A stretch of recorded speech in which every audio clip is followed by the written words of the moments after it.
भाऊ थांबा जरा.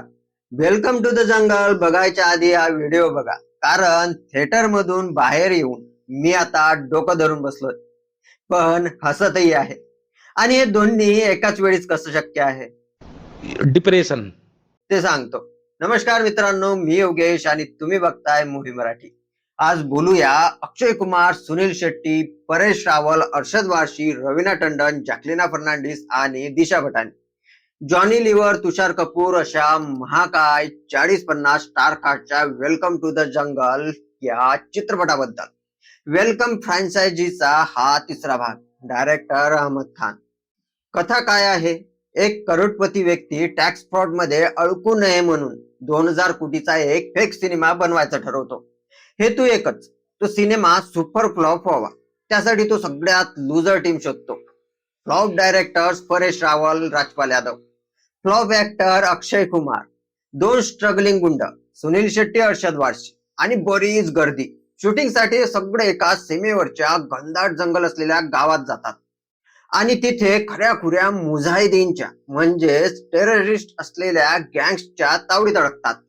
जॉकी श्रॉफ त्यांचा लीडर असतो, जो गावकऱ्यांवर अत्याचार करत असतो आणि गावकरी त्याच्या तारणहारांच्या प्रतीक्षेत असतात, अगदी शोले मधील रामगड सारखं. तर जेव्हा ही चित्रपट बनवणारी टीम मिलिटरीच्या गणवेशात त्या गावात पोहोचते, गावकऱ्यांना वाटतं हे खरे फौजी आहेत, त्यांना वाचवायला आलेत. बेसिकली हॉलिवूडच्या ट्रॉपिक थंडर चा बॉलिवूड स्पिन इंडियन स्टाईल मध्ये आपल्याला बघायला मिळणार आहे. आता खरं बोलायचं तर अक्षय कुमार मानलं बाबा स्वतःच्याच खिलाडी इमेजची टांग खेचतोय.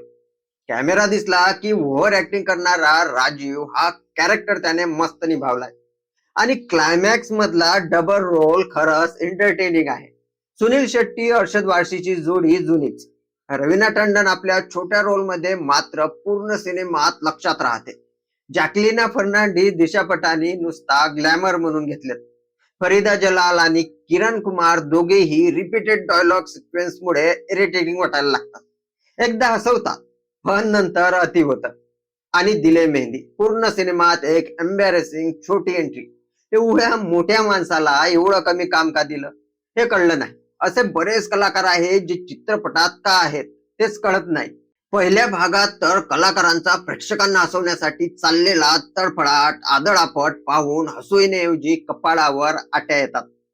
अरे इतके फालतू जोक्स, इतकी ओव्हर ऍक्टिंग, इतके बिनमतलब कलाकार पैसा वेळ देऊन विकतची मातापच्ची करून घेतोय की काय असं वाटतंय. कारण बेकार एडिटिंग आणि कंटिन्युटी नाही. पहिल्या भागातल्या अक्षयचा लुक सीन टू सीन बदलतोय. काही कॉम्बिनेशन सीन्स वेगवेगळ्या दिवशी शूट झाल्यासारखे स्पष्ट दिसतात. मजेशीर गोष्ट म्हणजे बरेच लोक या सिनेमाला ब्रेन रॉट कॉमेडी म्हणत एन्जॉय करतायत, पैसा वसूल म्हणतायत. परंतु माझ्या मते यातील जोक्स बेसिकली अनकनेक्टेड, उगाच बसवलेले, जबरदस्तीचे वाटतात. स्टोरीला काही सुसंगती नाही. या चित्रपटातील कॉमेडी अशा लोकांसाठी आहे ज्यांच्या डिक्शनरी मध्ये लॉजिक हा शब्दच नाही, ज्यात कुठलाही बौद्धिक कस लागत नाही असा कंटेंट त्यांना ज्यांना हवा असतो. Basically young audience. जर तुम्हाला इंटेलिजंट ह्युमर नावाच्या कल्पनेची अलर्जी असेल तरच तुम्ही इथल्या संवादांवर हसू शकाल. बाकी असे चित्रपट बघताना डोकं घरी ठेवून यावं असं म्हणतात, पण येथे अगदी डोकं जरी घरी ठेवलं तरी ते घरी ठेवलेलं डोकं डॅमेज करण्याची ताकद या चित्रपटात आहे. पण मित्रांनो, शेवटी तुमचं ध्येय फक्त ब्रेन रॉट करून घेणं असेल तर मग हा महान टाइमपास तुमच्यासाठीच आहे. आणि जा आणि आपला थकवा दूर करा. मित्रांनो, तुम्ही हा चित्रपट बघितला असेल तर तुमची हकीकत कमेंट सेक्शन मध्ये नक्की सांगा. व्हिडिओ आवडला तर लाईक करा, चॅनल सबस्क्राईब करा आणि बेल आयकॉन दाबून ठेवा पुढच्या रिव्ह्यू साठी. भेटूया पुढच्या व्हिडिओ मध्ये.